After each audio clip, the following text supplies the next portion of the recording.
Matt, thanks for joining me. Welcome to the podcast. Thank you for having me. It's great to be here.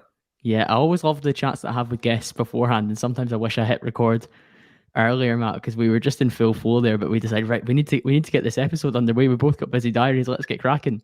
100%. Yeah. I find like I just love like talking about like people's lives, people's journeys, that kind of thing. And so, yeah, I can easily get distracted. Yeah, of course. And I was saying to you when we were getting prepared for this, there's so many different ways that I could introduce you and list off all these different achievements that you've had recently and the impressive metrics that you've got. But I'd love for you to describe yourself, Matt, in terms of where you're at this moment in time. Yeah, I mean, I think I do a few different things basically. I'm a social media advisor, so I work with some brands and some high profile individuals around like building their personal brand and kind of elevating their social media presence. I'm also writing a book, which I'm sure we'll get onto, which is being published very soon. So there's kind of been lots of the last year kind of focused on writing and revising the book. I also love travel, so I've been to a few different countries this year, like Portugal, Vietnam, Bali, Romania. So I love to kind of get out and about in different cultures. And I also really like to prioritize my own health as well and my own like fitness. So I try and gym every day. I try and run, go boxing, play tennis. So I like to try and put a lot of kind of emphasis on those parts of my life as well. Yeah, it's something that's changed a lot over the last 15 months or so as well, because the Matt Swain, if I spoke to you 2 years ago, 3 years ago, and then even like 6 months ago, your answer might have been a little bit different. 100%. I mean, I was in the corporate world, and when I was in the corporate world, I thought that was like everything. That would be my entire life. I'd spend 25 years there. I would climb up the corporate ladder. I would, get to somewhere. I'd like to think somewhere near the top, and that would be my life basically. And I had no plans to do anything differently, but kind of from being in that corporate environment and realizing that it wasn't really for me, that it wasn't really where my intrinsic interest lied, I started kind of exploring other avenues, and I stumbled across reading. The reading led to me having my own thoughts, which I started to write down, and then I started to create content around. And since then, the opportunities that have arisen as a result have been really interesting. And so I've been able to create this kind of new life outside of that corporate world.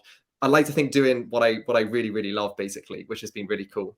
And doing things that like call to you. And I think if you were to use that term to Colin 2 years ago or 2.5 years ago, before I started this process and was a bit more mindful, I would have been like, oh, what do you mean by that? Like, what calls to speak to you more? But speaking to more people like yourself and some of the other great guests that I've had on that are quite self-aware, quite tuned into like what their path wants to be and should be, that for me is like it's been quite awakening for me to understand that as well, because somebody like you who maybe uses language like, oh, pursuing something that's more my true calling, that can scare people that are maybe like haven't thought about that kind of thing before. So it's interesting when normal guys like ourselves bring that to life, and people can be a bit more in tune with like, oh, well, what is it I actually want and what is it I want to think about? And by bringing it to life with different stories, we make it much easier for people to get involved in that process. Yeah, no, 100%. I mean, yeah, for me a few years ago, I think that kind of find your true calling would have been a strange phase. In a way, I'm not actually sure if you can actually find this like end result, this destination where like this is where you're meant to be. I think it's this continuous evolving journey of like working out like, what you're interested in, what your kind of lifestyle and like environment like pull you towards. I think it's going to be a kind of fluctuating kind of process throughout your life where you're kind of constantly working out, I'm enjoying this at the moment and this is what I want to pursue, and then maybe in a few years it's something else. As I said, when I went into the corporate world, that felt like my true calling, and then actually it turns out that it wasn't, and I wanted to pursue what I'm doing now. And so I really do think that it can change and fluctuate. And so it's this constant kind of process of kind of checking in with yourself and working out, is this where I want to be right now? Am I investing my energy into the right things? Is this how I want to be spending my time? And I think just asking yourself those questions and bringing awareness to them will, allow you to have those realizations and be able to get you closer to that place where, you kind of are called to, as it were. When did you start to ask yourself those questions then? So I think a big part of like the change in my journey was around like reading. reading allowed me to put all of my experiences into perspective. I was able to understand them much more. I was able to, hear other people's point of views through, their own experiences that they'd written down. I was able to have kind of frameworks and kind of models around life that I hadn't really come across before. And I just think my eyes were really opened from reading.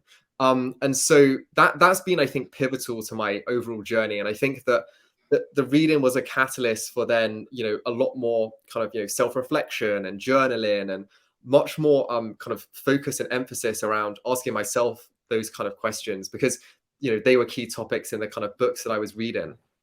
Yeah, that's interesting because you're somebody that would probably be considered well-read up until that point as well, in terms of Durham University, working for one of the big four, doing really well. What was it about what you were reading that massively changed your focus? And would you have considered yourself like a well-read child at school? So it's funny because my identity now is like I'm a huge reader. I love reading. People know me as the guy that read 200 books in the last kind of 2 years. That's almost part of my kind of personal brand, as it were. But previous to that, I never really read. Although I was very academic focused at kind of school, I kind of prided myself on the fact that actually I didn't read and that I could get those grades without kind of worrying about all of that stuff. And so the reading was actually a kind of a new thing for me. But yeah, I think the choice of book also really helps. I was very much attracted to certain books in the self-development mindset space. It wasn't like I was being handed like, oh, you should read this or you should read that. It was very much like, this book seems like I could benefit from reading this book. Let me go check it out. Let me explore it. And so it was much more self-found, if that makes sense. And I think that part is actually like really important in, finding books that call to you, and also making sure that you actually want to read the books and find out the insights, as opposed to have someone like force them down you, basically. It's a huge difference to school, isn't it? Or even university, where if it's on the reading list for the subject you're doing, of course you have to read it to write the essay or pass the exam. Whereas instead you're picking books that you're like, right, okay, well, that speaks to me from a personal development perspective and it's a particular topic I want to explore, so I'm going to get involved. And there's more of a positive feedback loop in terms of, once I read that, there's maybe something that is going to bring me, rather than just a pass mark in this exam or the opportunity to get an A in this essay. Yeah, and I think it's about realizing that those kind of reading for school and stuff, you're basically reading to get some like other outcome, like some exams, some tests, some piece of homework. But you really want to read because you want to invest in yourself, and there will be no tangible outcome, nothing where you can say, oh, if I read this, I will be able to do this. But it's that process of like realizing that you want to invest in yourself, however that is, even if it's walks and kind of contemplation, whether it's meditation or, for me, a big part of investing in myself looks like reading. That's a really valuable exercise in and of itself. And I think it's very easy to pass it off, to say we're busy with work or, other things, but actually carving that time out and going, I'm going to do this activity because I want to invest in myself. And I know that in the long term, I will be better off by reading this or by going on this walk or by meditating. That mindset, I think, is really valuable to kind of foster from within. I like it a lot, and you're probably speaking to a lot of the people that would choose to listen to a self-development podcast where they're like, yes, Matt, like we like where you're going with this. But I'd be interested, like 200 books in 2 years is such a big stat, and like you say, it's one of the kind of headlines when people talk about Matt as a personal brand. But what were some of the books that were so important within this to make you make some of these big decisions, like going out and working for yourself? I know you want me to say the 4-hour work week or something, but I promise. No words in your mouth, because for me, like, there's certain books that some people have recommended to me from like a self-development perspective where I've been like, okay, like that, this is meant to have a massive impact on my career and my decision making, and it's actually not. Equally, there's ones I've read that were like around mindfulness. So like I read The Power of Now, Eckhart Tolle, if I pronounced that correctly, in when I was at university, and it didn't speak to me at that point because I didn't feel like I needed mindfulness at university. I felt present, I felt connected. But when I read it when I was in my graduate job, it was so much better because actually I felt rushed. I felt in like this monotonous routine of work, study, train, and it was so different from what I'd read before. So sometimes reading different books at different times in your life have an impact as well. Yeah, 100%. And I mean, even if you take a book like Shoe Dog, which explores, Phil Knight, who's the kind of founder of Nike, his journey in kind of building Nike as a company, and kind of all of the different kind of steps and hurdles that he went through during that process. I just think it's a hugely like eye-opening and perspective changing like shift where you're so used to just seeing your experiences, living in your shoes, where you grew up and the few people you spend time with, and suddenly you're opened up to stories like that how Nike was built, which is obviously a huge company. And I think that experiencing through the books all of these different perspectives eventually like compounded into like, wow, there is actually a bigger world out there. Like I can change if I want to. I can, build a business if I want to. I can change careers if I want to. And so I think it was just the accumulation of like hearing those stories, those kind of crazy eye-opening stories that led to me like finding that like courage and confidence from within to be able to then go and pursue those things myself, for myself, basically.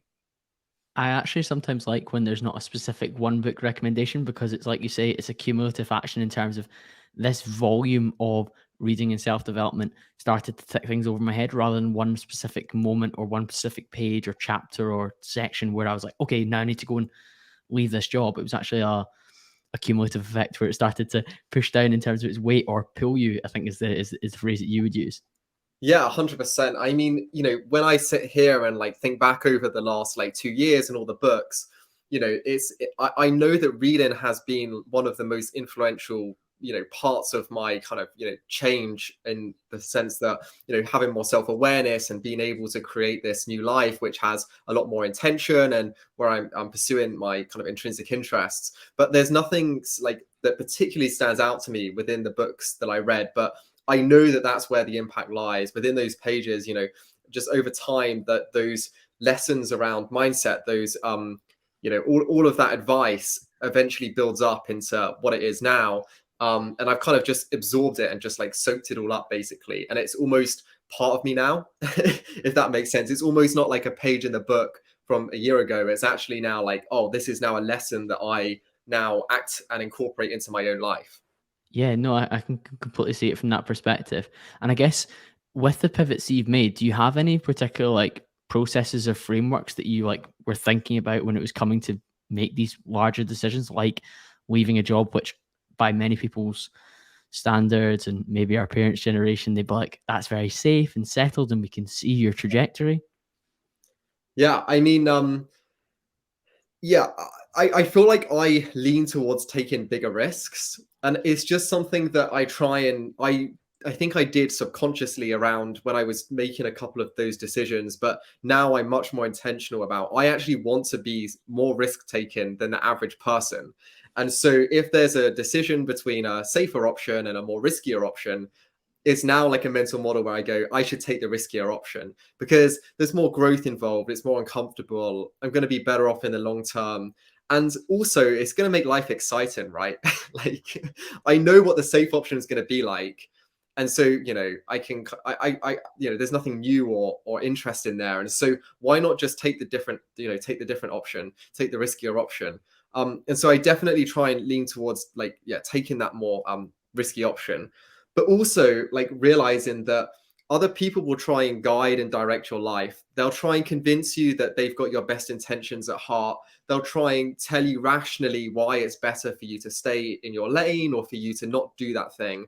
But sometimes you have to block all of that out and just listen to within. And I think that if you can get good at tuning in to who you are through the reading, the writing, the journaling, the meditation, the going on walks, then you actually will know yourself a million times better than anybody else, and that you will know what's right for you. And so it's then a case of blocking out all of those comments and things that are going to try and interfere and block that decision, and just go, okay, I trust myself here, let's go.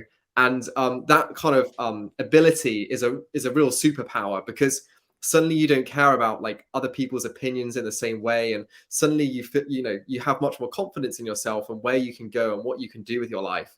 And so, yeah, I think that that's like a really valuable ability to have, basically.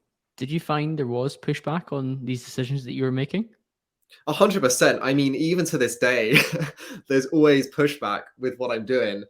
And I just got to the point where I just really don't care. Like, I know I'm happy doing what I'm doing, and I trust myself in what I'm doing. I know where I want to go. And if I wanted to change that, then I would.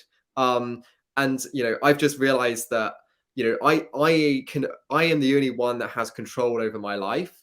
And so I have to use that to my advantage, and I have to kind of guide my own ship, if that makes sense, and steer it into the course that I want to steer it in. And I have to do that wholeheartedly, and I can't let little comments or little niggles here, or this person said this, or even sometimes yourself, where you have a moment of self-doubt, or a little bit of uncertainty. You have to keep going and not let that distract you from that true vision, that true purpose, that direction that you want to head in. When it comes to chasing your true purpose, then what have been some of the kind of key moments you've experienced during this last 15 months of breaking free, to use the term from your book?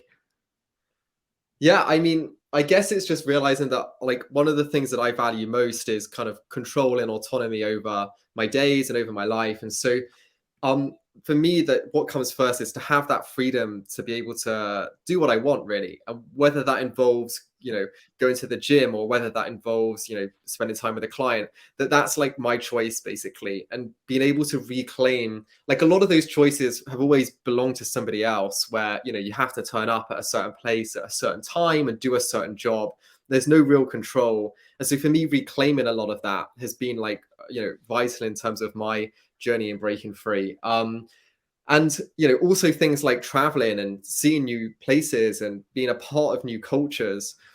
I think that is, like, a really valuable experience, and it's something that I try and push for, so that, again, I'm out of my comfort zone, I'm experiencing new things, I'm developing myself. And obviously that's got nothing to do with the kind of, like, more like career type direction, but much more kind of personally orientated. But those have been, like, two kind of guiding things for me, basically.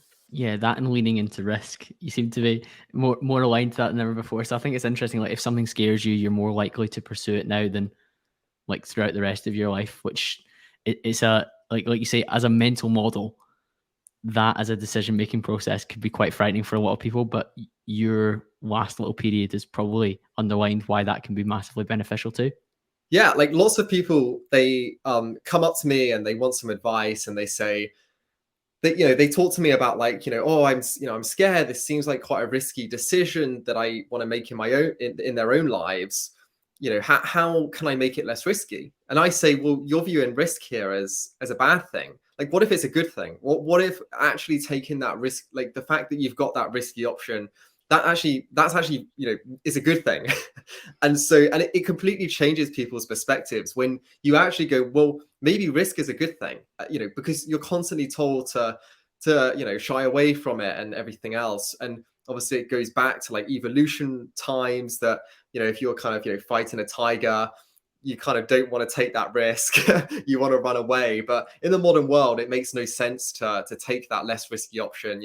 We all live in a very, like, safe, stable environment. And so you can take a lot more risks in the modern world. And so, as I say, I want to make the most of that, really, and take advantage of it. And so I think, like, as I say, like, most people have this, like, risk equals bad. If you change that to risk equals opportunity, or risk equals growth, or risk equals reward, or anything like that, I think that it will make that decision making process much easier, because suddenly it's not this big scary thing. It's actually this place that you should be trying to get closer to. The change in language is vital there, isn't it? Like, I had a guest, lady called Hannah Huseman, who's a mental performance coach for sports teams, the Texas Rangers, who she works at just now. And she changes the word nervous to excited. So you've changed the word risk, opportunity, and, like, the scary connotations of it to, like, I don't know, growth opportunities and areas where we can experience new things, like you're saying with your traveling. So I think when we change language, we massively change how we feel about things as well. And ultimately, you give yourself more of a chance to do something new. What were some of the new things that you've experienced during the last 15 months then, Matt, after leaving the suits behind? Yeah, I mean, I first off went to work with Stephen Bartlett on the Diver CEO podcast, on his personal brand, which was a crazy kind of surreal experience. I was having Nando's with Rio Ferdinand, partying with Liam Payne. I was kind of, it was crazy, and we were working all hours, and it was a really like exciting time. And so being able to get involved in that environment, which was completely different to that kind of corporate space, was crazy. And since then, I've been able to work with some really kind of leading UK figures, some really cool brands as well, and really kind of get involved and kind of get hands on, which again I feel was always missing from that kind of corporate path that I had, which I guess I struggled to make the impact that maybe I would have wanted to make. Whereas now it's just me and my business. I'm able to go in and have that impact, and I find that that's really rewarding to be able to do that. Yeah, impact's such an important thing. One of my best traits as a podcaster is that I ask the question that people are screaming down their AirPods. How do you leave an accountancy firm and end up working for Stephen Bartlett? What's the joining activity that leads to that?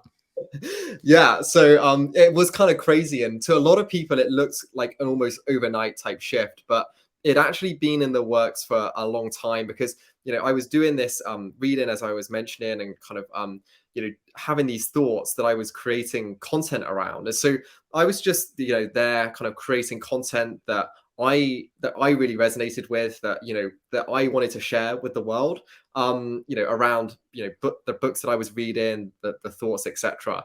And yeah, Steve kind of came across it and got in touch as a result of me pushing out content into the world. And at the time I'm pushing out this content, people are probably thinking, what's he doing? This is a waste of time. He's got a job already. What's he doing? But as I say, I just felt, firstly, that I was getting loads of intrinsic benefit from sharing this stuff. It felt like the messages that I wanted to share. But I also was aware that if I started to push myself out my comfort zone and share my thoughts online, that maybe there would be an interesting opportunity that would come as a result. And obviously that happened. And so, yeah, I think like it just goes to show that if you put yourself out there, if you start moving towards the direction that you want to go into, that it's amazing how much is possible, what opportunities might come your way, and you never know where you may end up, basically. So hopefully my story is like testament to, like, if you've got that dream or vision and you're sat there and you're not doing anything about it, that if you just start doing a few simple things to get yourself closer, you'll be amazed at the doors that will open up along that journey. You took the risk of ridicule and like disparaging comments by sharing yourself in a kind of really open light online, but that opened up to that word opportunity which you were speaking about before. And like you say, you never really know who's watching either and who might be getting value from what you're doing. And it turned out opening into something that many people, when it comes to like social media marketing, branding, they look up to Stephen Bartlett as pretty much the main man in the UK, and he's so well known for very, very good reasons. So you getting that opportunity off the back of putting yourself out there and creating things that were going on inside your head, despite the fact you had this stable, steady job, it was a risk, but it certainly paid off. Yeah, and I think this is what I was talking about earlier. Like, I'd always been taking these risks. I just hadn't really realized that that was like a part of my journey. And as I say, now I'm much more, I've kind of looked back at the last couple of years and gone, okay, well, when I've taken a risk, to start with, it's been this short-term uncertainty, but, where it's like, what will people say? I'm scared. I feel out of my comfort zone. Maybe there's some imposter syndrome. But long-term, it's been like hugely, fulfilling and growth orientated. And so now, as I say, I've realized that each time I've taken a big risk, my life has ended up being a lot better. And so now I'm like much more like conscious around, okay, how could I maybe take a big risk here and see where it goes, basically. You speak a lot about improving your odds. How does that link into risk taking? How can we improve the odds of the risks that we're taking? Yeah, I mean, I think most people are pretty scared to do something if they can't guarantee that end outcome. So it's like they'll only want to create content online if they know they're gonna get that job that I got, etc. Or they're not going to go to the gym unless they can guarantee within 3 months that they've got the body that they want. And so I think there's this huge reluctance to basically never try anything, because, as I say, people are scared, like, oh, do I get that? Am I going to get that end result? And I think if you can go, that end result, that outcome is always going to be uncertain. Like, that's just the way it is. And so you have to focus on what you can control. And so I go, we can control our own odds. We can put ourselves in positions which are going to be more valuable than others. We can put ourselves in positions where we're going to, be able to have conversations with interesting people, where we're going to be able to have more opportunities, relating to our career or jobs. And you just have to basically realize that all you have to focus on each day is giving yourself the best chance possible and ignoring that like future thing. Like just turn up to the gym every single day and don't worry about that end result, basically.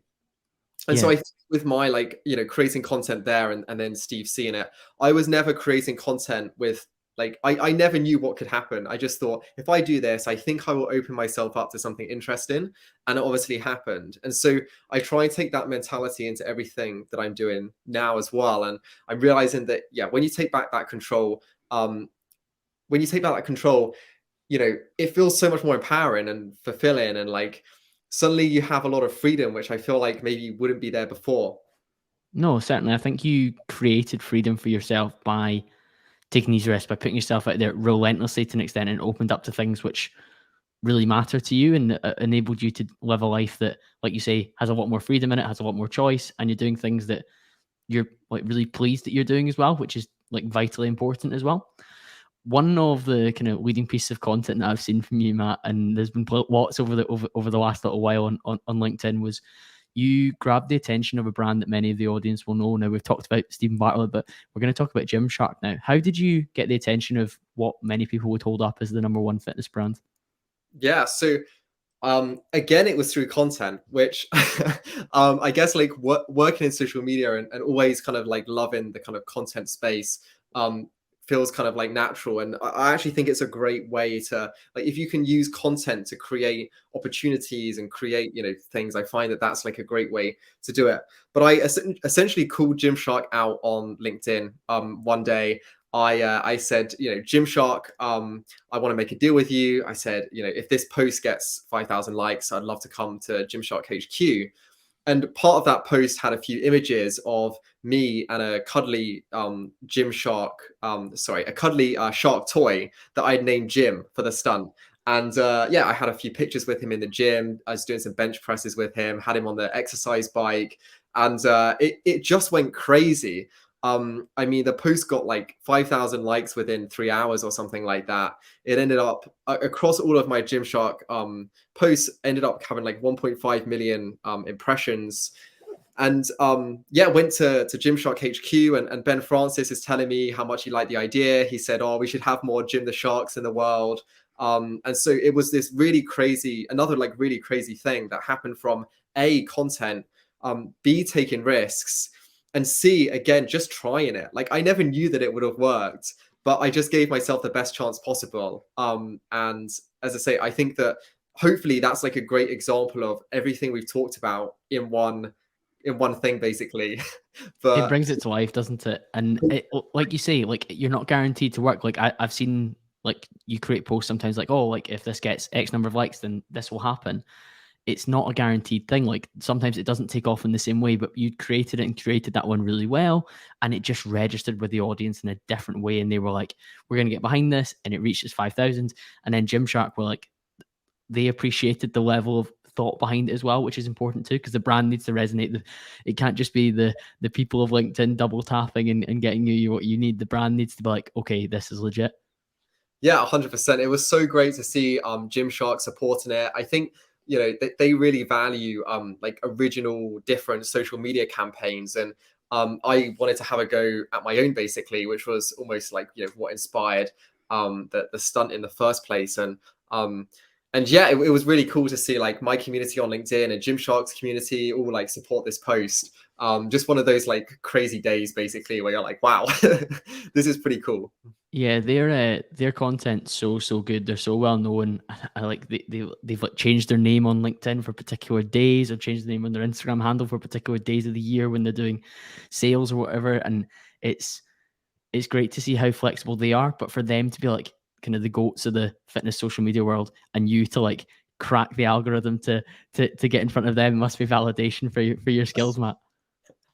Yeah, it was great to see. But as I say, like for me, I just always want to like realize that I always want to take those risks, and I always just want to try those things as well, because I know that not everything that I ever do will work, right? But as I say, for me, it's just maintaining that like relentless experimentation with my own content, with my clients' content, and really like pushing the boundaries and limits of what people can do and think. Like no one had thought to have done anything like that in the past. And so I brought this whole new kind of content type onto LinkedIn. And for me, that just like I always want to think differently, and I want to approach things from that more unique way.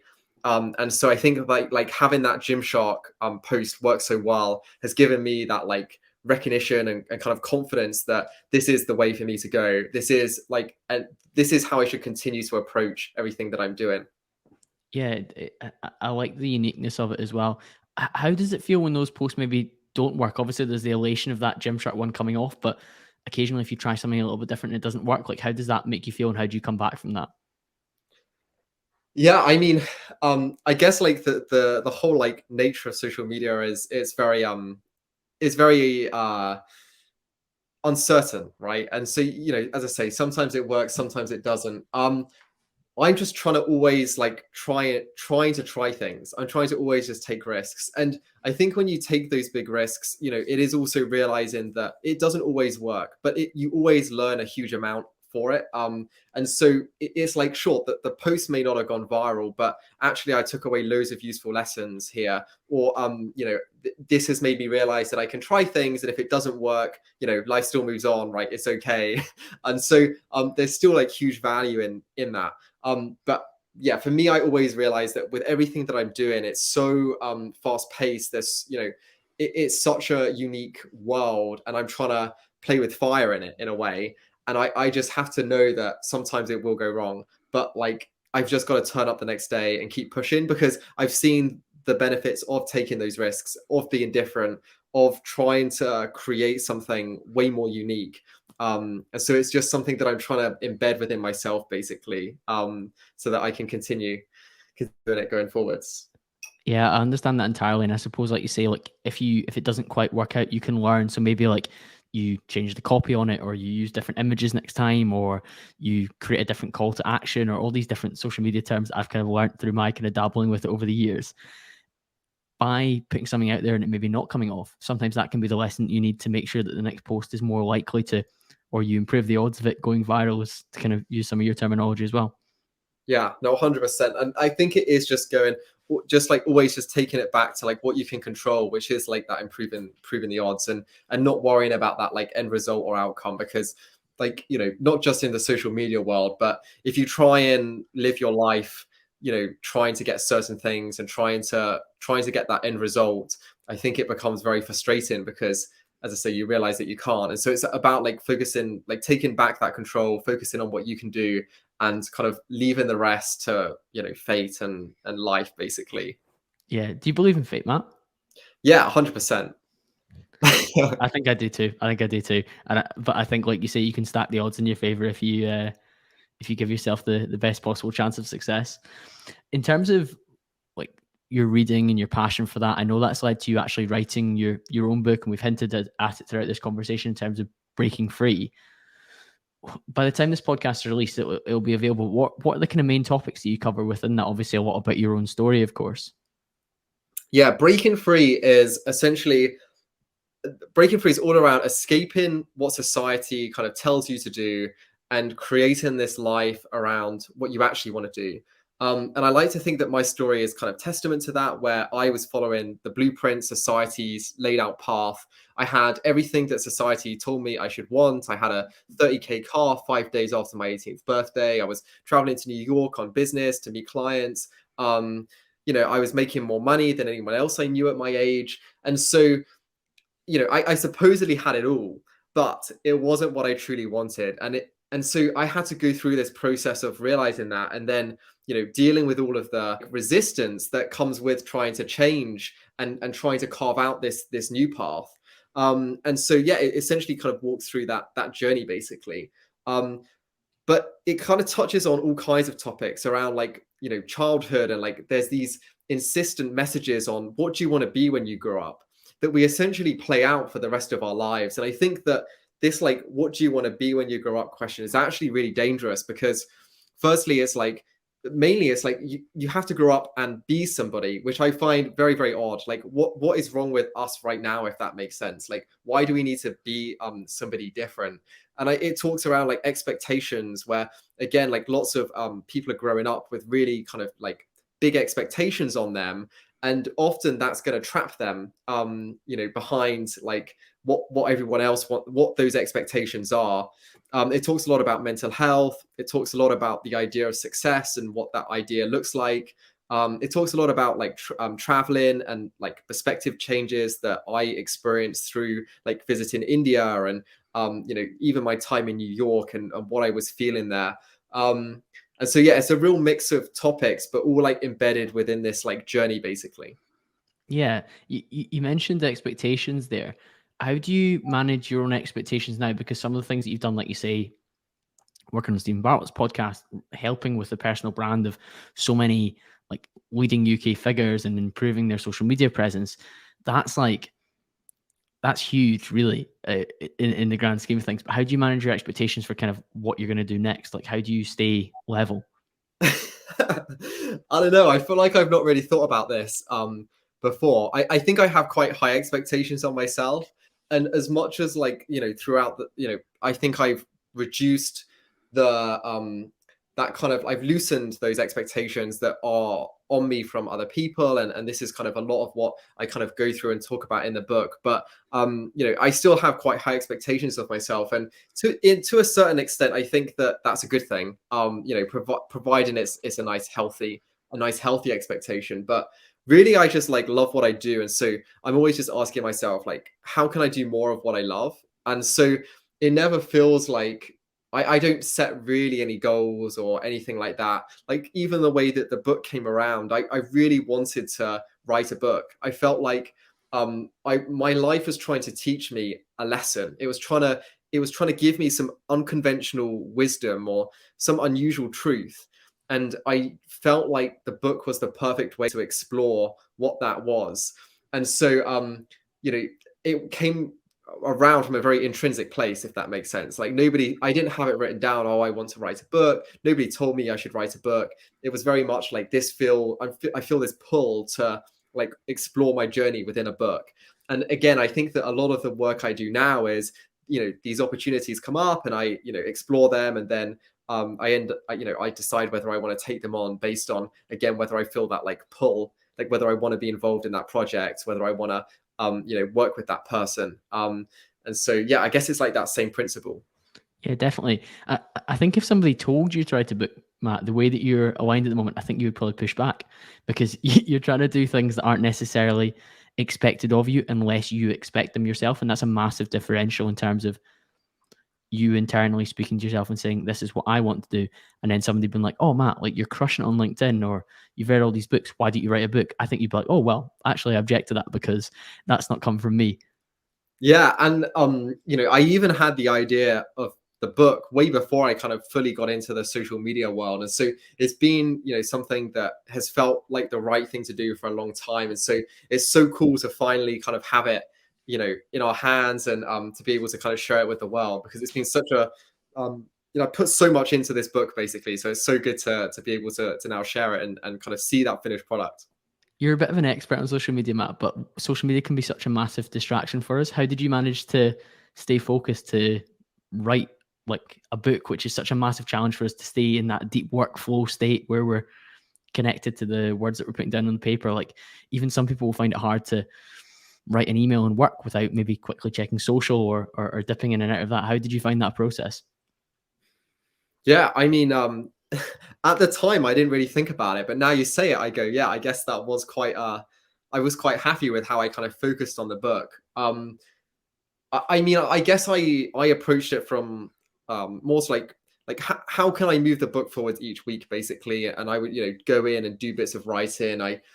I also feel like I never had loads of like pressure on me. Like I didn't have loads of like outside pressure in terms of, so I could basically, if it was 11 p.m., I could just go and write, or if I actually didn't want to write for the week, that would be fine as well. And so I kind of just like took it as I went. But I also think that the reading builds up a certain amount of focus that that is actually almost like a superpower, where if you can read every day and have like half an hour without your phone and train your mind to be able to do that, then actually writing a book isn't as hard as it would be without having that more like focused practice.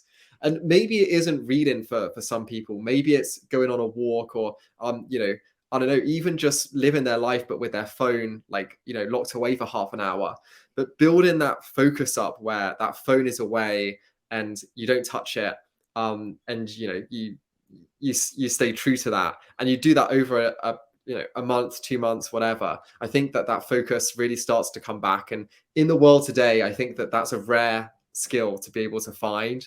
And so it's worth seeing whether you can try that out yourself, I guess. It's extremely difficult. I completely see that, and I think, like you say, being able to read and focus and go through a whole chapter without like escaping to check your Instagram notifications or who's talked to you on WhatsApp or TikTok or whatever's drawing your attention at that stage. That's probably why you were able to sit with the focus of the book more. You've got through 200 books, then you must have a good level of resilience to going away from the pages to a screen. What's one message you want the readers to take away from your book? Like, if you could have, in an ideal situation, what would you want them to read the pages and be like, this is what I take from this? Yeah, so I think, like, as much as on the surface level, it's all around escaping society's convention and really kind of pursuing what you want to pursue, I think it's much more around this idea that when we grow up, when we go through life, we're expected to be so many things, right? You're expected to be this and that. For me, it was this corporate guy, this ambitious, striving guy, this professional guy, and I ended up like living out those expectations. But those expectations took me away from who I actually was as a person, and I almost wasn't allowed to explore that like innateness that is me.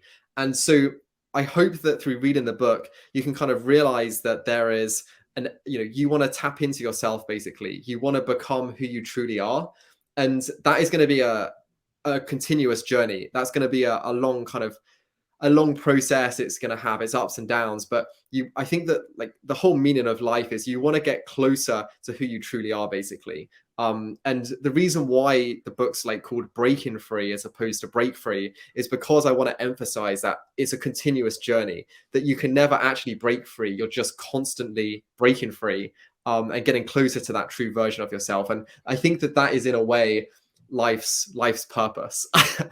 Yeah, that's deep, isn't it? But I can completely see that. Like, we're never really like the finished article. 100%, yeah.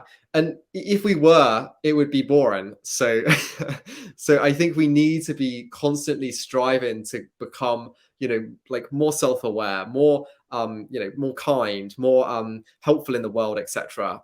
More everything, because that way we can, as I say, we can get closer to that true, purest, innate version of ourselves, which I think is where we all should be striving to be. Yeah, I think it's a pretty noble focus. And I think in this world where sometimes we don't feel particularly aligned, like particularly if you are stuck in somebody else's race that you're running because society's told you to do that, or your family or your friends have like put this particular expectation that you're that guy, or your identity has been aligned with a particular career or job or activity that you've always done, but it's maybe changed at this point in your life where you don't want to do it anymore, then it's very, very difficult to break free. But you can work on doing that through some of the different processes you've spoken about, Matt, and particularly like exploring some of the thoughts and the internal feelings and the pulls that you've got within yourself. But one of the last things I wanted to ask you, Matt, is what's coming next that excites you? Because for me, it's quite hard to predict, because I'm surprised. Obviously, you've done so many different things, but you've also like you no longer work on the Diary Serial podcast. You've done a lot of your own things. You manage social media accounts for a period, but you've moved away from that as well. Like, you're always making changes and always evolving and changing what comes next. But what have you got coming up that's exciting you? Yeah, I mean, I guess a few kinds of things, but I'm really keen to kind of talk more about the book and to hear people's feedback on the book. As I say, over the coming months, that's going to be like a key focus for me, and I've put so much into it. And one of the key reasons why I kind of wrote the book, and I'm so pleased to be able to share it, is I'm really interested for it to spark, like spark interesting conversations with like-minded people. And so I'm really looking forward to having loads of kind of cool chats around the kind of topics that I talk about in the book. And hopefully, yeah, there'll be loads of like meaningful kind of conversation. So Matt, for those that want to continue the conversation with you, find out more about your book, where should they head towards? Yeah, so if you type in Breaking Free by Matt Swain on Amazon, it will be there. I'm sure we can put a link below as well. And then, yeah, I'm on all socials, Matt Swain 1_ on Instagram, on LinkedIn, and all of the other platforms as well. And so, yeah, drop me a message and we'll keep the conversation going. Yes, Matt, thank you very much. I'll pop those in the show notes below. I'm sure you've all enjoyed this one, and I'll be back to speak to you all again very, very soon. There we go.